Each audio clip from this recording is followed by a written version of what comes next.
మరోవైపు deputy CM Pawan Kalyan పేషీ నుంచి సినీ ఇండస్ట్రీకి స్ట్రాంగ్ వార్నింగ్ వచ్చింది. థియేటర్ల బంద్ ఆలోచనను ఎగ్జిబిటర్లు విరమించుకున్నారు.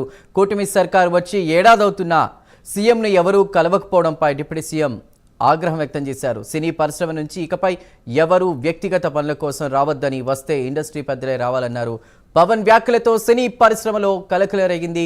పవన్ సినిమాను ఆపడానికి కుట్ర జరిగిందంటూ వచ్చిన వార్తలకు బలం చేకూర్చేలా డిప్యూటీ సీఎం కార్యాలయం నుంచి లేఖ వచ్చింది. వెంటనే దిద్దుబాటు చర్యలకు సినీ పెద్దలు దిగారు. థియేటర్లను లీజుకు తీసుకున్న వారే థియేటర్లను బంద్ సంబంధించి కూడా వెనుకున్నారన్న టాక్ కూడా వినిపిస్తోంది.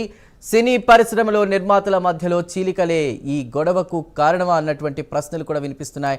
ఈ నెల 30 కమిటీ ఏర్పాటు చేయబోతున్నట్లు కూడా ఫిలిం ఛాంబర్ ఇప్పటికే ప్రకటించింది. సమావేశంలో కీలక నిర్ణయాలు తీసుకుంటామని స్పష్టం చేసింది.